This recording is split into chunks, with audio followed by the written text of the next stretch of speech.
name is State Senator I'm Scott Surovell. I'm a state senator. I represent the 36th Senate District. I'm here to talk to you about justice for Bijan. 2 years ago, I came home to my house to find my neighborhood covered with police.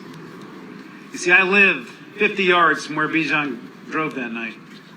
I live about 2 blocks from where he was shot 9 times. I drive the GW Parkway every single day to go to work. So does my wife. My daughter drives the GW Parkway to get to high school. My dad drives that road every day to work. My mother drives it to go watch birds at Dyke Marsh. And I can tell you how my neighborhood feels right now. My neighborhood is terrified. I represent 50,000 people who live along the Potomac River. And when they see the U.S. Park Police, they're not comforted. They're terrified. Just 2 hours ago, I posted a message on my Facebook page about this event today. And just 2 hours ago, one of my constituents wrote, "Who will be next? We are all at risk that our government will kill us."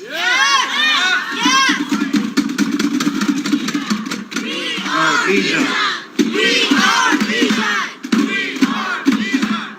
I want to make sure the record is clear here about what happened at the Department of Justice when they took their cowardly action of not bringing charges. From my point of view, the cake on this was already baked about 2 years ago, when Jeff Sessions told the press, less than 2 months after President Trump was elected, that the Department of Justice was going to be dialing back its Civil Rights Division's investigations.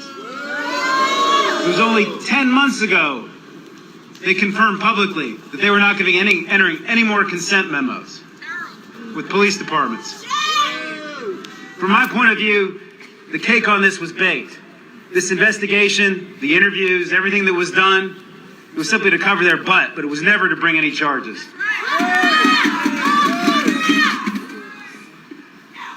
So is the United States Department of Justice interested in bringing justice for Bijan? Absolutely not.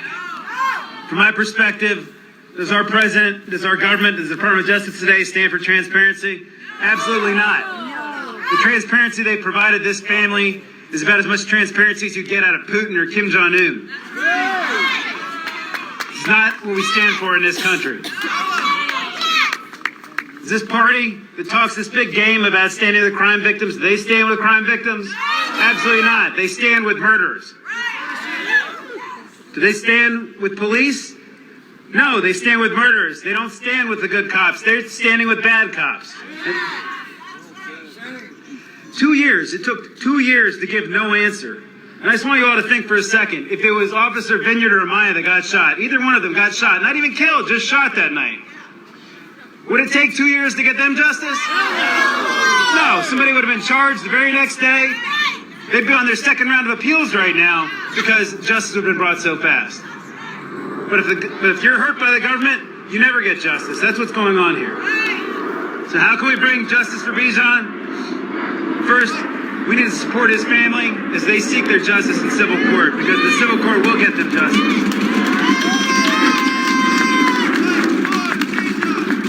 The second thing we need to do to get justice for Bijan is you all need to contact every legislator who represents you and demand that we have body cameras on every law enforcement officer who's out there armed with a weapon.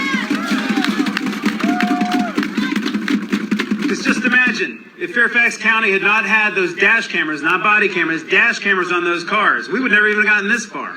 That's right, because they would have just made up whatever happened.